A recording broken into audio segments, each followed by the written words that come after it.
बात बच्चों, पाठ 11 कारक। कारक भाषा एवं वाक्य के महत्वपूर्ण चिन्ह है। यह वाक्य में प्रयुक्त संज्ञा या सर्वनाम शब्दों का संबंध वाक्य के दूसरे शब्दों से जोड़ने का कार्य करते हैं। आओ उदाहरण समझें। विराट ने बैट से चौका मारा। माली पौधों को सींच रहा है। सुरेश रवि से तेज भागा। फूल पर तितली बैठी है। आशीष के दादा ने निशा के दादा को अखबार दिया। चिड़िया आकाश में उड़ रही है। उपयुक्त वाक्य में रंगीन शब्द चिन्ह संज्ञा सर्वनाम और क्रिया के बीच संबंध दर्शा रहे हैं। इन चिन्हों के महत्व को जानने के लिए पढ़ें। विराट बैट चौका मारा, तो उसमें न आएगा, तब आपका करेक्ट बनेगा न और से। माला पौधों को सींच रही है, तो यहाँ लिखा है माला पौधों सींच रही है, सींच रहा है। सुरेश रवि तेज भागा। इस तरीके से आप ये उदाहरण पढ़ेंगे। कारक चिन्हों के अभाव में सभी वाक्य अस्पष्ट तथा निरर्थक लग रहे हैं। ये कारक चिन्ह वाक्यों को पूर्ण एवं सार्थक बनाते हैं। इन्हें प्रसर्ग और विभक्ति चिन्ह भी कहा जाता है। अतः कारक को शब्द में इस प्रकार परिभाषित किया जा सकता है। संज्ञा या सर्वनाम के जिस रूप से उसका संबंध क्रिया से जाना जाए उसे कारक कहते हैं। कारक के 8 भेद होते हैं: कर्ता, कर्म, करण, संप्रदान, अपादान, संबंध, अधिकरण, संबोधन।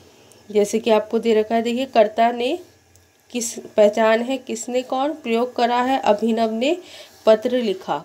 कर्म को क्या किसको कहा, मैंने भाई को राखी बांधी। इस तरीके से आप इन टेबल को अच्छे से पढ़ेंगे स्टूडेंट्स।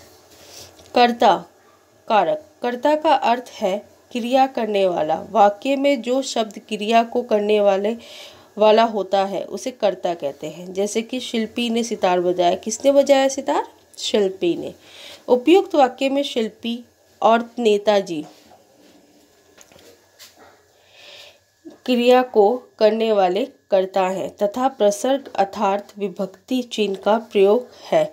अतः यह कर्ता के कारक हैं। कर्ता कारक में कई विभक्ति चिन्ह का लोप भी होता है। उदाहरण: हरमन अपने घर चला गया। इन वाक्यों में हरमन और आदर्श कर्ता है। ओके, ठीक है बच्चों। अब कर्म का और इनके द्वारा ही क्रिया संपन्न हो रही है, परंतु विभक्ति चिन्ह का लोप है। अतः यह कर्ता कारक है। कर्म कारक संज्ञा या सर्वनाम द्वारा किए गए कार्य का प्रतिफल प्रभाव जिस पर पड़ता है उसे हम कर्म कारक कहते हैं। जैसे कि लकड़हारे ने पेड़ काटा। किसको काटा? पेड़ को काटा ना। उपयुक्त वाक्य में काटा और पीटा क्रिया का फल क्रमश है। पेड़ बच्चे पर रहा। पेड़ और बच्चे पर पड़ रहा है। अतः पेड़ और बच्चा कर्म होने के कारण यहाँ कर्म कारक है। करण कारक की बात करें तो जिसके द्वारा किसी काम को करने में सहायता मिले उसे संज्ञा या सर्वनाम शब्द को करण कारक कहते हैं। उदाहरण: नेहा ने रंगों में चित्र बनाया। उपयुक्त वाक्य में बनाया और क्रिया है, ठीक है। इसी तरीके से संप्रदान कारक पे आते हैं। संप्रदान कारक शाब्दिक अर्थ देना होता है, ठीक है। जिसके लिए या जिसे कुछ दिया जाए वह संज्ञा या सर्वनाम पर पद संप्रदान कारक कहलाता है। दादी पूजा के लिए फूल लाई। उपयुक्त वाक्य में लाई दिए क्रमश क्रिया है, ठीक है, और फूल वस्त्र के लिए प्रयोग किए गए हैं। अपादान कारक में जिससे अलग होने का भाव प्रकट होता है, ठीक है, जिससे क्रिया निकलती है उसे अपादान कारक कहते हैं। गंगा हिमालय से निकलती है।